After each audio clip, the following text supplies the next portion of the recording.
Grab a cup of joe and let's gather round that hay bale. With your hosts, Ann from Andale Homestead, Cayce from Ormsby Farms, Monica from Bland's Promised Land Ranch, and Sandi from Suburban Home Center, Wyoming, Arizona. Here they are. Hey, y'all, hey. Hey, y'all. Hey, it's Ann with Andale Homestead. Hey, everyone. Good morning. It is Cayce over at Ormsby Farms. And this is Sandi at Suburban Home Center, Wyoming, Arizona. And this is Monica at Bland's Promised Land Ranch. We are so excited you're here. You're either listening to us on one of the many podcast platforms that we're available to be listening to on. And hopefully, if you're listening to us, you're out in your garden, or maybe you're driving to work or from work or wherever you're doing. But if you're not busy and you can actually watch us, and if you want to see our beautiful smiling faces, then you can come on over to Round the Hay Bale on YouTube and watch us, because we're not only here in podcast world, but we are over in YouTube land as well. We're double dutying it, and we're in a lot of places. So you can come over and see us and maybe interact that way. So you can always leave comments, make sure you like, and if you want to share, maybe you have people that don't listen to podcasts and they prefer YouTube, share us out on YouTube, or maybe they're podcast friends. Share us out on the podcast networks. This is such an easy way to really help us, but we're helping you because we want to teach you what we know and encourage you to be better and really supercharge your gardening and your homesteading season. So today we're talking about grow lights, or whether maybe you don't use grow lights, or how to use grow lights, are all about the lights that you need to grow your plants. Because I'm going to tell you, we be growing some seeds right now. It is, we record podcasts a little earlier than when they come out. So you're going to hear this sometime in April, but it's March for us now. And I started my seeds late, and I am totally a seed starting person that uses grow lights and heat mats. Okay. That's good. Now, if you listen to our podcast episode last week, we talked about a new way to start seeds, and I'm not going to give all that away. You have to go back and listen to last week's. But for us at my house, we have little seed trays, and my 8-year-old is currently my right hand when it comes to my seed starts, and we have grow lights. But I'm learning, as I'm getting used to doing this more and more each year, I'm learning that maybe not all grow lights are created equal. So Sandi, let's kick it off and tell us what your knowledge bomb is when it comes to grow lights, because I feel like I thought all grow lights were the same, but I'm finding out that they are not. Well, they're not the same. And okay. I guess we probably should talk about light in the first place. You know, why does your plant need light, and what is light? Now, light has wavelengths, it has intensity, it has the duration. Like, are you going to, Cayce wants me to move some stuff. I must sound far away. How's that? How long is that light going to be on that plant? That can make a big difference. You know, if you want to make even like a poinsettia flower, you got to change the duration of that light. Now, wavelength comes in different colors. When we're talking about plants, we're really mostly interested in blue waves and red waves, which is kind of funny politically. Oh, I'm telling y'all, Sandi's spicy tonight. We shoot 2 episodes at a time, and Sandi has been the Cayce and Monica tonight of talking the controversy on both episodes. And she's all rolled into one. She's rocking away. It's wonderful. It's fabulous. Okay, so with light, you have your waves, blue and red, that we want, and light has particles, which are called photons. Okay. And it's all about photosynthesis of your plant, even inside. You know, your plant's outside in the garden, the sun gives them photosynthesis. And so we're going to try to, I think you need to know certain things about plants and certain things about light so that you understand when you go to buy a grow light. Now, can you use a shop light? Many people use what they call a warm shop light and a cool. That's a red and a blue. We don't see that with our eyes, but that's what they are. And will it work? It will work. You have to just keep it pretty close to your plant, 3-4 inches. And as a seedling, it will work for you. Now, if you watch some YouTube videos, you can literally take a shop light and they will show you how to turn that into an LED, which is more economical, because a shop light, after 2 years, you need to throw them out. They're still going to light up, but the wavelengths have dissipated. So you could use it in your garage because it still lights, but it's not going to help your plant very much. So that's something to think about. Is that new information for anybody else? That a grow light loses its something. What is it? It loses. No, it's not the grow light. It's the shop light. The shop light. But I mean, the shop light loses its stuff to help your plants grow. Yeah. What does it lose? Does it lose its red light or its blue light? It will lose both. It will still light up so that you could use it in your shop or someplace else, but it's just not going to help your plant very, very much anymore. About 2 years is about their average, where an LED will last many years, depending on what the LED that you have. Okay. And so that's why people will just watch a YouTube video on it. I'm not going to go into that whole We want LED. So I want LED. If I'm starting off, I want an LED grow light. Well, honestly, it depends on. Maybe. It depends on what you can afford. Okay. A shop light can be very inexpensive. Okay. Or you might have one already and you're just going to get a couple new bulbs. But the shop light's not inexpensive for me if it's going to wear out and I have to keep replacing it every 2 years. Well, you just have to replace the bulb, not the actual shop light. So let's just say shop lights are out. What am I looking for? Okay, so you're looking for an LED probably. Those are probably your best ones. Okay. I would not get an LED that's called a cob. They're they're crap. Okay.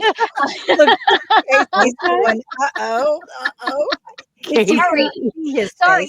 I was telling everybody that I took a class from the University of North Dakota, and they were talking about plants in your house to grow.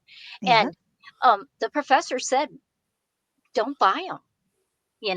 It's just a different configuration and the way the light waves go. And she just said it wasn't worth your money. And they actually say COB. They say cob on them. So I'm going to know. They honestly do, because I was telling the ladies before we got on that since I've moved to the new homestead, I have been trying to purge stuff that I didn't necessarily need at the new homestead. And since I was not growing plant starts this year, I was going to support a local, what do you call them? Nursery. Right. But I didn't need them right now. And I was going to get news for when I decided. Yeah. And when Sandi was talking about the cobs and not doing, I'm like, because I should be grateful to Sandi, because I felt very bad getting rid and throwing away all these money that I spent. But basically, they oopie-dooped Cayce, and I spent money on the things that weren't that good anyway. So if you're a newbie, take notes, because this is good information. So you don't have to waste money every 2 years buying something to start your plant start. So I'm off my soapbox now. So we talked about starting. You started talking about light, okay? The kind of light, the blue and the red, and we're not going to really see that difference. But the plants know. Always see it white. On some LEDs, you can flip. You can have just the blue ones on. You can have just the red ones on. You can have a combination with the white also. It just depends on the LED that you bought. Mine always look purple. Anne, doesn't yours do that? Yes, I have. I brought one for an example. Hold on, I'm going to pull you up. Hold on. Mine always look pink. Is that normal?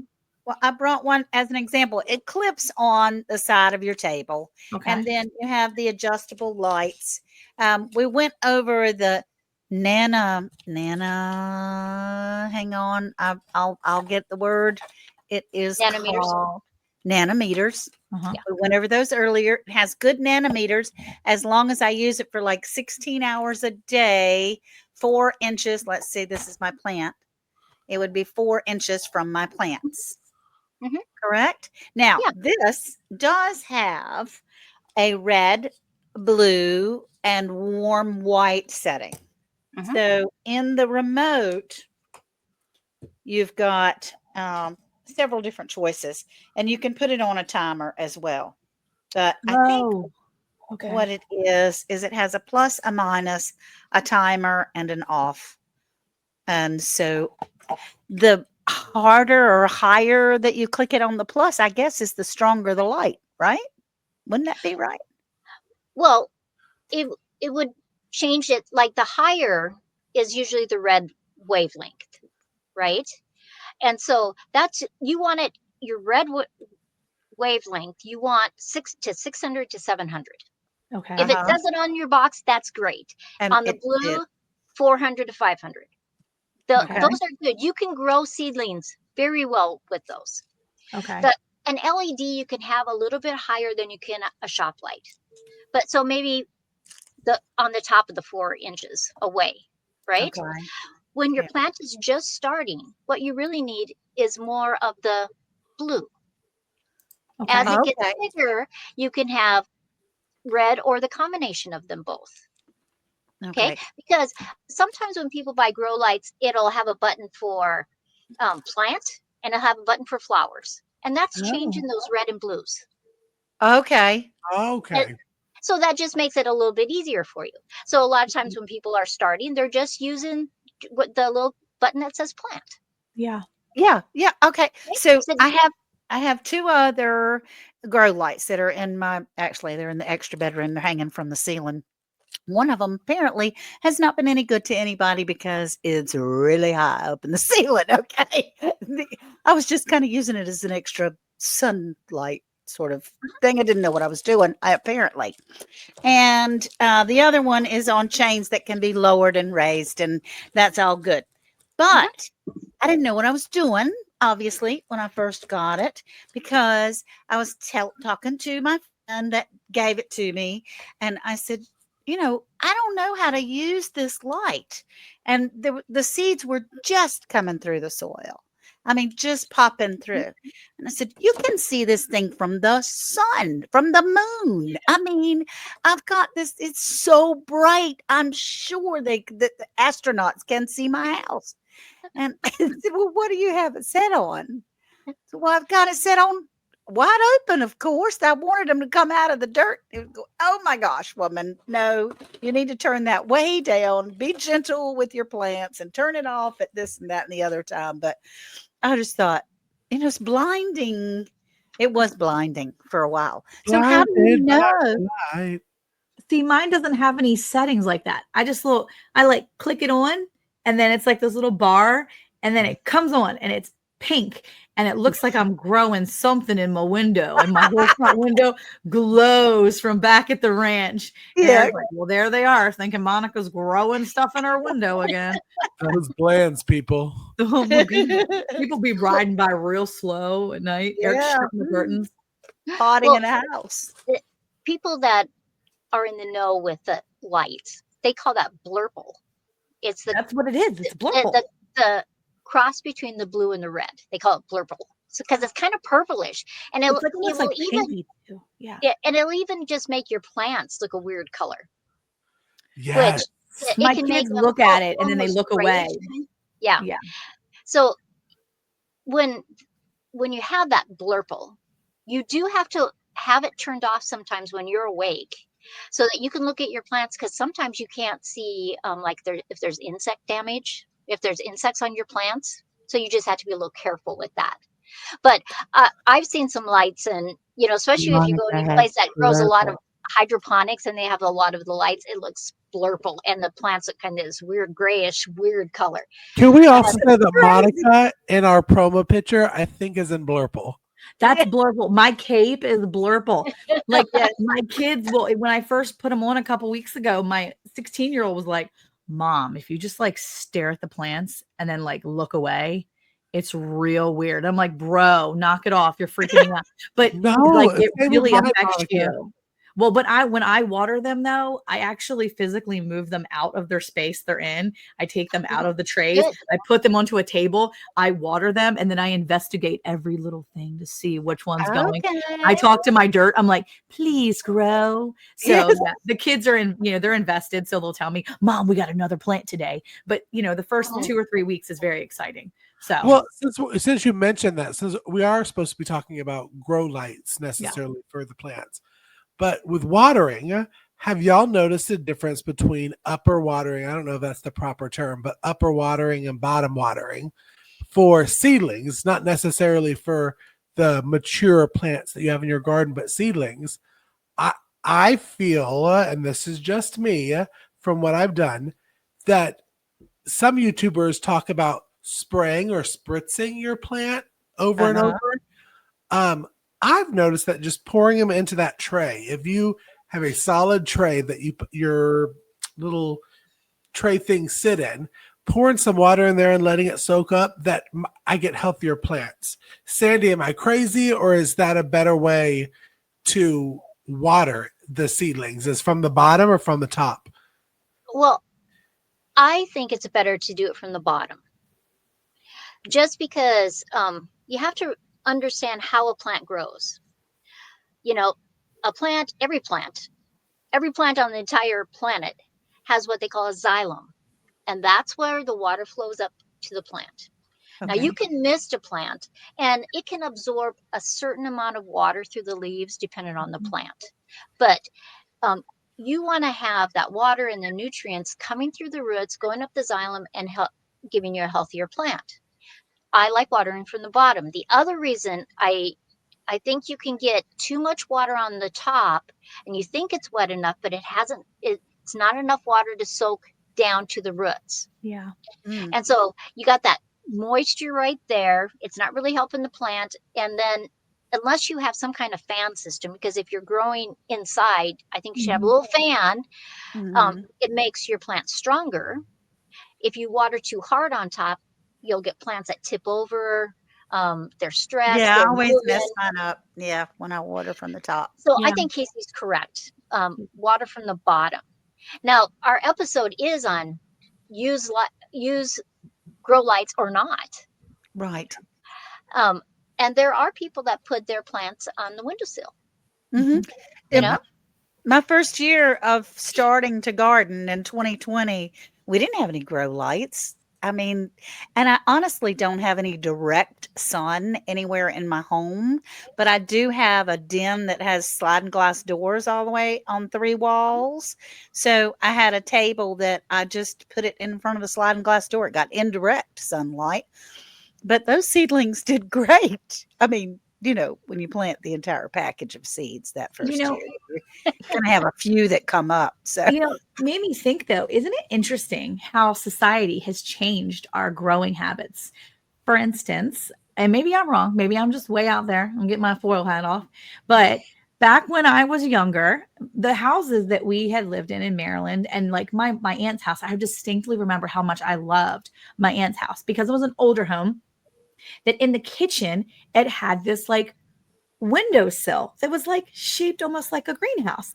Yeah. And I noticed there was quite a few homes that were like that when I was growing up. There was houses like that where in the kitchen you had like, she called it a greenhouse window, and it was just in her kitchen area. And it was at that certain spot, I guess, where the sun would, and I never thought about the direction of the sun, maybe where the sun rose, but it had those 3 sides to it. And so you had this little greenhouse window, and she wasn't like a huge gardener, but she stuck her plants and her succulents and some of her little things in there. And I thought, oh my gosh, they don't grow houses. That's not like a normal house feature now. There were a lot of features back in the day, I think, that they put in houses, maybe certain areas, maybe it was an East Coast thing. I don't know. But isn't that interesting that maybe they prepared your home so you could grow and do things without grow lights? Because I don't know. I don't remember. My grandmother never had grow lights, and she growing plants. Right. They didn't have grow lights. So what did they do? They put them out in front of the window. They put them out in the areas where it was the light, and they did it that way. And maybe they rotated. If you're not using grow lights, how often do you rotate your plants, Sandi? What are we looking at there? Oh, easily at least once a day if you're not doing it more. Depends on the direction of the sun that's going into your window. Now the window honestly will block some of the rays. It's just going to do it. Sure, but it does hold the heat too. Mm-hmm. Right. So for me, when I've done them on windowsills, because I run out of room, I will let them sit on the windowsill during the day in my south windows. But at night, I pull them back onto a table because of Wyoming weather. Yeah. And then I'm just twisting it and putting it back on there, because gardeners, you can only have so many grow lights and so many shelves. And then your husband goes, this is too many things. I like that you said, and that's when your husband says to you. Yeah. My kids were like, Mom, how many of those things do you want to bring in the house? I'm like, just bear with me. Yeah. Bear with me. You like food, right? Seriously, last year, Joe doesn't go into my bathroom upstairs. He always uses the big shower downstairs. And I have this little bathroom that's basically mine, unless we have company. So I moved a shelf in there, and we don't use the bathtub there. And I had a shelf in there, I had lights all over the place. And I did a video. You'll never know they're here. Oh, your secret. You do what you need to do, Now, Sandi, is there studies that talk about plants being healthier that are grown off of natural light through a window compared to grow lights? Because I think about it, because I always think about this kind of thinking, is back in the 1800s, our ancestors, when they would start stuff for their garden, they have no grow lights back in the early 1800s. How did they start? Did they start inside, or did they just plant it straight in the ground? Were their plants healthier because it was regular sun? I mean, no, I don't think they were healthier. I think I know that a lot of times some people would start some starts inside. Most people didn't start until it was actual garden season. Yeah. Right. There were only certain things that they would start early if they had those seeds available. And even in the middle of the early spring, when it still could be snowy out, if it was an afternoon that it was 40, 50 degrees, they literally took those plants outside. And then they'd be just out there for a little while, and they'd bring them back in, because they needed that full spectrum of light that the sun gives. Now, I can't say that they were better or worse. Having a good quality LED lights just is a tool that helps you. Right. I can't say it's better or worse. I think you're more successful if you have those. You can grow more plants. Yeah. But you do what you have to do. If all you can do is use styrofoam cups on a windowsill, use that. But there's things you can do. You can make those double watering with solo cups. Yep. And so that it self-waters it for you. And use your windowsill when it's a nice day out, because all of us have those days that it's 50, 60 degrees, even when it's cold out. Take those plants out for a little while, bring them back in. That's right. Let them, because the sun is always going to be your best bet. Absolutely. Absolutely. Well, the thing that I found fun, it was fun to learn to grow with grow lights a little bit, because I thought, wow, I never even had a fall garden. I mean, it was just spring, summer, and then you stopped gardening until the next year, kind of thing. But going into fall gardening, and then winter, growing food all year long, it might not be exactly what you were used to growing outside, but you were able to grow some fresh vegetables inside your home in the month of December and January. That was pretty darn cool to be able to learn. Yeah. And if you want to grow stuff in the wintertime inside, you really have to have a good high output LED light. It's one thing to grow lettuces and things that don't fruit, but like it on your box when you buy a grow light, look for the letters PPFD. And if you want to grow stuff inside, you need it to say 500 after it. PPF as in Frank, D as in David? Yes. and then 500. 500. Well, that light will give you in a 16-hour period, say, Okay. it'll give you 29 mmol/m2/d in the day. I know it's technical acronyms that they have for all this stuff, right? I was about to say that's exactly what I was going to say, Sandy. Yeah, that's right. I was going to say, tune into the YouTube channel right now to see all of our faces. Well, they have all these acronyms for all these different things when it comes to lighting.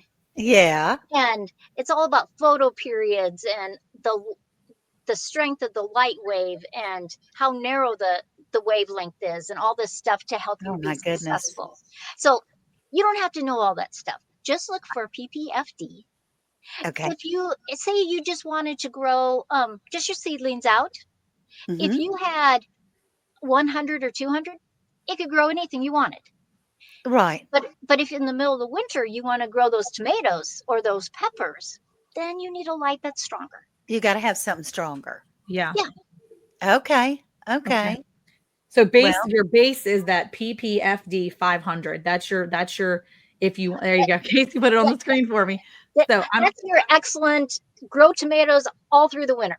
That's your I'm sick of not having a fall garden, and I want to have indoor tomatoes. I am going ahead and doing it, and this is what I'm using. Right. Yeah. So you have to weigh the cost of that. Yeah. Because that is like the Rolls Royce of lights. Okay. The ones Ann shows you on here. So if you're here and you see this, the one Ann has, they're like literally like $22 on Amazon. No joke. I looked them up. They're like $20 or a little tiny bit more for the 4. If you want the 4, it's like $20.39 right now. Like literally for the exact one she has with the clip and everything. Wonder what the 2 was. That's probably like $14.99. No, it's like $19.99. I'm like, okay, pay $1.50 more. I'll get the 4, thanks. There you go. And it has all the right words. It has all the right, NMs or nanometers or whatever it needs. It has all the right stuff. PPFPs and stuff. No, not the PPFD. That's a different one. Oh, Sandy, when we're talking about growing indoors, if you wanted to like shut off one of the rooms in your house and only put the PPFDs 500 right there. There you go. You said it right. In the room, you could literally have an indoor greenhouse because that's the only lights that is the light that it needs to grow healthy, right? Like you wouldn't even need to have a window. Is that what we're saying? That the PPFDs is put out the amount of light that a mature plant needs to thrive. Is that what I'm understanding? Right. The 500 would be a plant that's going to fruit. Okay. If you were growing cabbages or lettuces, you wouldn't need that strong a one. Okay. You could get 100. You could get 200 PPFD. But the 500 will do our fruits. Like we could have a full garden with that. We could have tomatoes and cucumbers and peppers and all of those things. Okay, so like if you think about it, okay, I'm putting in the chat the mmol/m2/s. That means per second. Okay. Instead of per day. The sun does 2,000 mmol/m squared. It's actually squared, but I couldn't put a square on when I was typing. Gotcha. /s. 2,000. That's what the sun does. Okay. So that's why it can make your garden grow so spectacularly, and it can do all that fruit and all of that stuff. Yeah. You can't get that in a grow light. I mean, maybe some industrial ones will do it, but you just can't get that. Well, there were some growers back. I'm trying to think if I knew anybody that had grow lights, and I guess back in the 60s and 70s, there were some grow lights that were being grown in the back rooms. What were we growing? In some closets. Not by me, thank you very much. But there were some. So it's not Miss Ann, but somebody was growing and they weren't using the PPFD 500 because what they were growing was not fruiting plant. Right. It wasn't a fruiting plant. If you lived someplace in the United States, like up in the north, the south facing in the winter is just extraordinarily good, which is surprising because you would think it would be farther south. Right. But is it longitude this way? Correct? Latitude. The way ours works in Wyoming, South Dakota, that section across like that, our south facing windows can have 100 of MMOLs. Wow. Which just in the windowsill. Yes, because of the angle of the sun where we are in Wyoming. It can be amazing. How in the world can you measure that? I mean, well, there's a formula on how you figure it out, but of course there is. And I have it written down actually, and so out of my back pocket. I'm sure it doesn't matter. Well, and just get a tattoo of it. You need a tattoo of it. I do. I think you just have to really look at what's your goal. Yeah. If you're only going to do a few seedlings and they grow healthy enough, your angle of your winter sun is good and it can start those. Maybe you have a cold frame outside that during the day you got glass on top or plastic that you can put those plants in, so they're getting a lot of stuff from the sun too. Yeah. And then you can them back out. Do what works for you. Yeah. But if you're going to buy a good grow light, think of it as an investment. By golly. Yeah. But I have to tell you, for a long time before I started getting some LEDs, I used shop lights like for years and years and years. Yeah. And I can always tell if it's too high, my tomato plants get leggy. If it's too low, the leaves can start to get burnt. And so you can adjust it. Okay. We just want you to grow. Yeah, right. We do want you to grow. Well, guys and gals, it's just about time for us to head on out of here. But our episode tonight was grow lights or no grow lights. And we have an open-ended discussion. You make your choice. Don't forget to come and listen to us tomorrow night on all of our channels, but it starts with Round the Hay Bale at YouTube. And we certainly do appreciate you being here with us. And don't you think we should all bring our grow lights tomorrow night? I think that would be a good thing. I think all of us should bring our grow light to the live. Okay, let's do that. She's not going to have enough room in the camera for all her grow lights. She's going to be like, this one is the 8,000 ppm RPCO FLC MMOL M2S. To have a tattoo by next month, it'll say PPFP 600. She wants to be like the highest power. That's exactly right. Exactly right. I'm kind of a nerd. Yes, I love it. Awesome. And I'm here for it. Learned so much, and I don't know if y'all can tell, but we are the ones that are enjoying ourselves hopefully as much as you are, learning and exploring and opening new avenues of being able to be more self-sufficient. And so this is a whole lot of fun and a whole lot of knowledge that we're able to share with each other. So everybody, thank you so much for being here. We appreciate you all. And now we can all say, bye y'all. Bye.